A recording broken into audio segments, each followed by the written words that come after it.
অপরাধে আমাকে গুম করেছিল এবং ডিজিএফআই আমাকে 8 বছর আটক রেখেছিল।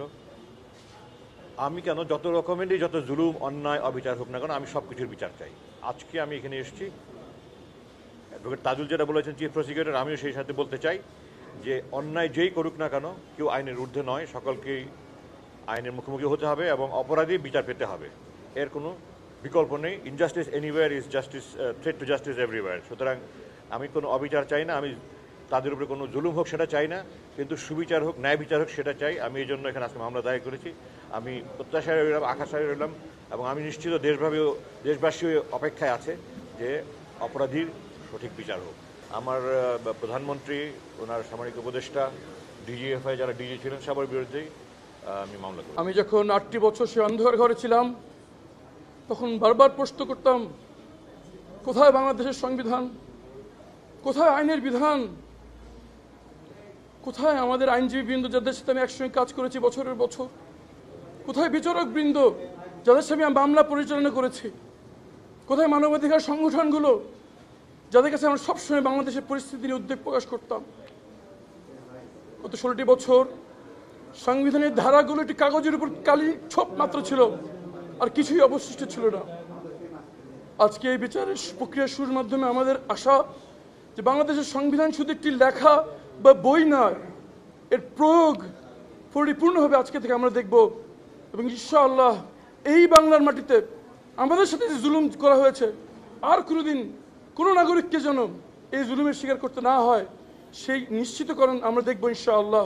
আজকে আমি এখানে আমার পরিবারকে নিয়ে এসেছি, কারণ এই জিনিসটা জানা দরকার যে হয়তো গুম আমাকে করা হয়েছিল, আমাদেরকে করা হয়েছিল, কিন্তু এই সাজাটা কিন্তু পুরো পরিবারের ভুক্ত হয়েছে। 7 মাস গুম ছিলাম, কিন্তু বিশ্বাস ছিল যে একদিন না একদিন বাংলাদেশের মাটিতে আমরা এটার বিচার পাব। বহুদিন পরে আজকে এই বিচার শুরু হয়েছে। আশা করছি যে শিগগিরই আমরা কিছু রেজাল্ট পাবো। আমাদের একটা আশা ছিল সব সময় যে যারা আমাদের উপরে এই জুলুম করেছে তাদেরকে হয়তো আমরা কাঠগড়ায় দেখতে পাবো। অনেকেই পালিয়ে গেছে, অনেকেই এখনো দেশে আছে।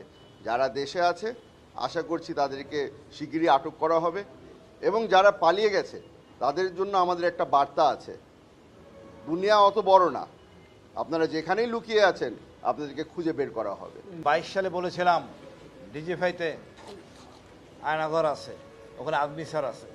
আজকে সেই বিচার শুরু হলো। মহান আল্লাহর কাছে এটুকুই বলবো, আমরা সবাই ন্যায় বিচার পাবো।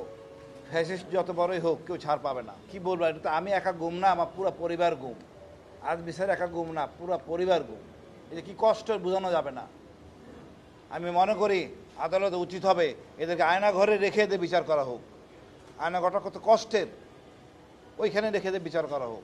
আমার আর কিছু অনুভূতি নাই। একজন আল্লাহ আছেন, সব সত্য, সবার বিচার হবে, কেউ ছাড় পাবে না। আমি 4.5 মাস গুম ছিলাম। আজকে আপনাদের সামনে দাঁড়ায় আমার খুব ভালো লাগছে যে আমরা এই মাটিতে এই বিচারটা শুরু করতে পেরেছি। কারণ গুম হয়তো আমরা হয়েছি, কিন্তু আমাদের সাথে আমাদের পরিবার ধ্বংস হয়ে গেছে। আমাদের পরিবারের মনোভাব, তারা যেই অত্যাচারের ভিতর দিয়ে গেছে, মানসিক অত্যাচার, এটার থেকে তারা বের হয়ে উঠতে অনেক কষ্ট হচ্ছে। আর আপনারা কতটুকু জানেন বা অনুভব করতে পারেন জানি না, কিন্তু বাংলাদেশের মাটিতে রাজনীতি করা কোনো দোষ না। আমরা রাজনীতি করেছি বলে আমাদেরকে আয়নাঘরে যেতে হয়েছে, কিন্তু আমাদের পরিবার কোনো দোষ করে নাই, আমরাও কোনো দোষ করি নাই। এই বিচারটা এই মাটিতে হবে।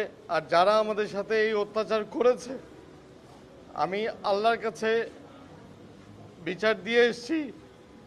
আমি উমরায় গেছিলাম, আল্লাহর কাছেও বিচার দিয়েছি, জনগণের কাছেও বিচার চেয়েছি। আপনাদের সবার মাধ্যমে আমি ন্যায় বিচারটা চাই আমাদের সকলের জন্য, তাতে ভবিষ্যতে বাংলাদেশে এমন কোনো অত্যাচার বা এই আয়নাঘর যেন না থাকে।